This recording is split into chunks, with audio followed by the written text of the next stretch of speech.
Welcome back. আশা করছি আপনারা সকলেই ভালো আছেন। তো এই সকল ধরনের হ্যাপি বার্থডে যে ফটো ফ্রেমগুলো আছে অথবা আপনারা থাম্বনেল বা প্রিভিউতে যেটা দেখছেন এই ধরনের বার্থডে ফটো এডিটিং করার জন্য আমাদের পিক্সআর্ট অ্যাপ্লিকেশনটিকে ওপেন করতে হবে এবং যার ফটো দিয়ে মেক করবেন তার কিছু ফটো কালেক্ট করতে হবে। দেন আপনি কিন্তু নিজের মতো করে এখান থেকে একদম কাস্টমাইজ করে নিতে পারবেন। এখানে এক্সট্রা কোনো ম্যাটেরিয়ালসের প্রয়োজন হবে না। তো জাস্ট এডিটিং করার জন্য আমরা এখান থেকে প্লাস আইকনে ক্লিক করব এবং এখান থেকে আমরা নিচে ব্যাকগ্রাউন্ড নামে একটু অপশন দেখতে পারবো। ওকে, তো এইখানে আপনার ব্যাকগ্রাউন্ড লেখা থাকতে পারে বা ট্রেন্ডিং ব্যাকগ্রাউন্ড লেখা থাকতে পারে, যেটা লেখা থাকুক না কেন আপনি ব্যাকগ্রাউন্ডে গিয়ে হোয়াইট কালারটাকে সিলেক্ট করবেন। ওকে, সিলেক্ট করার পর এখান থেকে আমাদের সর্বপ্রথম কাজ হবে হচ্ছে রেশিওটাকে চেঞ্জ করা। রাইট সাইডে চলে যাবে, এখান থেকে ফিট অথবা রেশিও অপশন থাকতে পারে, জাস্ট এখানে ক্লিক করবেন। এখান থেকে আপনারা 3:4 যে রেশিওটা থাকবে এটাকে সিলেক্ট করে টিকমার্ক অপশনে ক্লিক করবেন। ওকে, অর্থাৎ আমরা এই রেশিওটাকে সিলেক্ট করবো এখান থেকে। দেন এখান থেকে আমরা একে একে কাজ করব। সর্বপ্রথম আমরা অ্যাড ফটো অপশনে ক্লিক করব। এখান থেকে একটি ফেস ক্লোজ এমন একটি পিকচার সিলেক্ট করে জাস্ট এটাকে অ্যাড করে নিব। ওকে, অ্যাড করার পর এটার যে ব্যাকগ্রাউন্ডটা থাকবে এটাকে রিমুভ করার জন্য রিমুভ বিজি অপশন এবং রিমুভ ব্যাকগ্রাউন্ড। আপনি যদি এখান থেকে ব্যাকগ্রাউন্ড রিমুভ না করতে পারেন তাহলে আপনি রিমুভ বিজি যে ওয়েবসাইটটা আছে ফ্রি ওয়েবসাইট, ওইখান থেকে আপনি কিন্তু খুব সহজে ব্যাকগ্রাউন্ড রিমুভ করে নিতে পারেন। এখনও তাছাড়া অন্যান্য বিভিন্ন অ্যাপস আছে যেগুলোর মাধ্যমে করে নিতে পারবেন। তো এটাকে আমরা জুম করে ফুল স্ক্রিন করবো। ওকে, জাস্ট কিছুটা বড় করে নিব এটা, যাতে স্ক্রিনের ফুল সাইডটা হয় এরকমটা করবো। ওকে, আমরা এক সাইড করে একটু কর্নার করে এইভাবে রাখবো। রাখার পর আমরা রাইট সাইডে চলে যাবো, এখান থেকে অ্যাডজাস্ট বলে একটা অপশন দেখতে পারবো, এখানে চলে যাবো। দেন স্যাচুরেশন এটাকে ফুল মাইনাস করে দেবো, 100 মাইনাস। ওকে, স্যাচুরেশনটা। দেন এখান থেকে টিকমার্ক অপশনে ক্লিক করে এখান থেকে অপাসিটি যেটা এখানে আলফা বা অপাসিটি যেটাই বলেন এটাকে আমরা 45 বা 50-এর কাছাকাছি রাখবো। ওকে, তো আমরা আপাতত 48-এ রাখতেছি। রাখার পর টিক অপশন। দেন এখান থেকে হচ্ছে আমরা আবারও অ্যাড ফটো অপশনে ক্লিক করব। এরপর এখান থেকে একটি পিকচার সিলেক্ট করবো, আরও একটি ডিফারেন্ট একটি পিকচার। দেন অ্যাড অপশনে ক্লিক করব। এটা সেমভাবে একইভাবে রিমুভ বিজি অপশন এবং রিমুভ ব্যাকগ্রাউন্ড। ওকে, তো সেম একইভাবে এটারও ব্যাকগ্রাউন্ডটা রিমুভ হয়ে যাবে। জাস্ট যতটুকু প্রয়োজন হয় আপনি জুম করবেন, করার পর এটাকে আমরা এই পজিশনে রাখবো।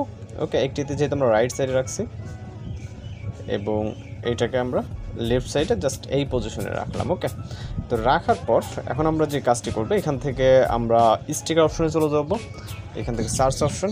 দেন এখান থেকে টাইপ করব লাইট। ওকে, তো লাইট অপশনে যাওয়ার পর এখান থেকে বিভিন্ন ধরনের লাইট, লেন্স ইফেক্ট বিভিন্ন কিছু চলে আসবে। ওকে, এর ভিতর থেকে আমরা এই লেন্সটাকে সিলেক্ট করব এবং এইটার ব্ল্যাক ব্যাকগ্রাউন্ড রিমুভ করার জন্য এখান থেকে ব্লেন্ড অপশনে যাওয়ার পর স্ক্যান অপশনটাকে সিলেক্ট করবেন। ওকে, দেন এটাকে জুম করবেন। ওকে, জুম করে আমরা এই মাথা বরাবর এইখানে রাখবো।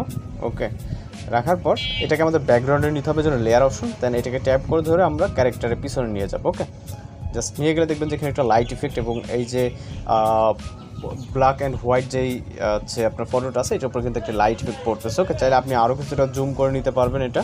ওকে, জুম করে এবং হচ্ছে আপনি আপনার মতো করে কিন্তু নিতে পারবেন। তো আমি জাস্ট এইখানে রাখতেছি। ওকে, দেন টিকমার্ক। এরপর হচ্ছে এইখান থেকে আমরা আবারও চলে যাব যে স্টিকার অপশনে। ওকে, এখান থেকে আবারও স্টিকার অপশন এবং এখান থেকে সার্চ অপশনে সার্চ করব ক্যালেন্ডার। ওকে, জাস্ট ক্যালেন্ডার। আপনি চাইলে যে মান্থের ওইটা খুঁজতেছেন ওইটাও দিতে পারবেন। এখানে দেখবেন যে বিভিন্ন ধরনের ক্যালেন্ডার আছে। ওকে, এখানে চাইলে আপনি কোন মাসের হ্যাপি বার্থডে ওইটা সিলেক্ট করে দেবেন, সব কিছু আছে, May, June, July, August, November, December. Okay, তো আমি জাস্ট আপাতত একটা সিলেক্ট করছি দেখানোর জন্য। ওকে, সিলেক্ট করে এখানে অ্যাড হয়ে যাবে। দেন কিছুটা জুম করব এই যে গ্যাপটা আছে এই গ্যাপটার জন্য। ওকে, এই যে এখানে এবং উপরে দুইটা ফুল দেখা যাচ্ছে, আপনি চাইলে এই ফুলটা ডিজাইন হিসেবে রাখতে পারেন অথবা ইরেজ করে নিতে পারেন প্রয়োজন মাফিক। দেন আবারও স্টিকার অপশনে ক্লিক করে এখান থেকে যে সার্চ অপশনটা আছে এখানে টাইপ করবো শ্যাডো। ওকে, ব্ল্যাক কালারের একটি শ্যাডো এখানে আমরা অ্যাড করব। কিছুটা নিচে চলে আসবো, অনেক ক্ষেত্রে উপরেও থাকতে পারে। ওকে, এখানে দেখবেন যে বিভিন্ন ধরনের শ্যাডো এখানে আছে। এর ভিতর থেকে আপনি আপনার মতো করে যে কোনো একটি শ্যাডো ইফেক্ট সিলেক্ট করবেন, জাস্ট জুম করে ফুল স্ক্রিন করবেন। ওকে, এবং এটাকে আমরা কিছুটা কমিয়ে দিব যাতে শ্যাডোটা একটু গাঢ় হয়। ওকে, জাস্ট এখানে রাখবো এবং টিকমার্ক। এরপর হচ্ছে এখানে আমরা টাইপ করব, টেক্সট টাইপ করব। ওকে, এই জন্য আমরা এখান থেকে এবার টেক্সট অপশনে চলে যাব। ওকে, এখান থেকে নিচ থেকে টেক্সট অপশন, এরপর এখানে লিখবো আমরা হ্যাপি বার্থডে। ওকে, এখান থেকে আমরা চাইলে টেক্সট কালার সব কিছু চেঞ্জ করতে পারবো। আমরা এখান থেকে টেক্সট চেঞ্জ করে নিব। ওকে, আমরা এই টেক্সটটাকে এখান থেকে দিয়ে নিব। দেন এটাকে নিচে মিডল বরাবর রাখবো পজিশন করে। দেন আপনি চাইলে এটাকে ছোটো বড়ো করে নিতে পারেন। এখানে স্টক কালার, দেন এইটারও চাইলে আপনি শ্যাডো অ্যাড করতে পারেন। ওকে, তো শ্যাডো যাওয়ার পর এখান থেকে পজিশনটাকে আপনি হরিজন্টাল এবং ভার্টিক্যালটাকে 0 করে দিবেন। ওকে, দেন টিক মার্ক। এরপর হচ্ছে আপনি এখানে নাম লিখতে পারেন, যার যে ক্যারেক্টারটা এখানে ইউজ করতেছেন সে ক্যারেক্টারের যে নামটা থাকবে জাস্ট ওই নামটা দেওয়ার জন্য আবার টেক্সট অপশনে ক্লিক করবেন। এখান থেকে আমরা জাস্ট নামটা লিখব। ওকে, আমি জাস্ট এমনি একটা নাম লিখে নিচ্ছি, আপনারা আপনাদের মতো করে নাম লিখবেন এবং এইখানে আমরা এটাকে আপাতত নিচে নিয়ে আসি যাতে ভালোভাবে বোঝা যায়। ওখানে হোয়াইট এবং এইখানে আপনি বিভিন্ন দেখেন ফন্ট আছে। ওকে, এর ভিতর থেকে আপনি যে কোনো একটি ফন্ট সিলেক্ট করতে পারেন।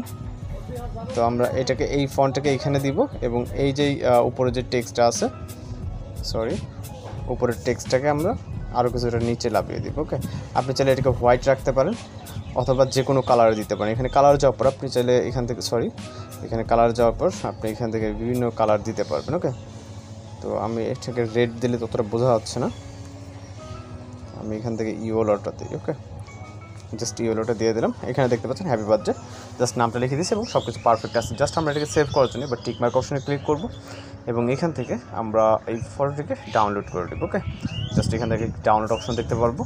জাস্ট স্ক্রিন রেকর্ড চলতেছে, মেবি এর জন্য স্লো কাজ করতেছে। তো এখান থেকে যে ডাউনলোড অপশনটা দেখতে পাচ্ছেন এখানে ক্লিক করলে আমাদের ফটোটি ফাইলে সেভ হয়ে যাবে। তো এভাবে খুব সহজে আপনি আপনার মতো করে কাস্টমাইজ করে যে কোনো ফটোকে এই ধরনের হ্যাপি বার্থডে ফটোতে কনভার্ট করে দেন তাকে উইশ করতে পারেন। তো এই ছিল আজকে এডিটিং টিউটোরিয়াল। দেওয়া হচ্ছে পরবর্তী কোনো ভিডিওতে। ভালো থাকবেন, সুস্থ থাকবেন।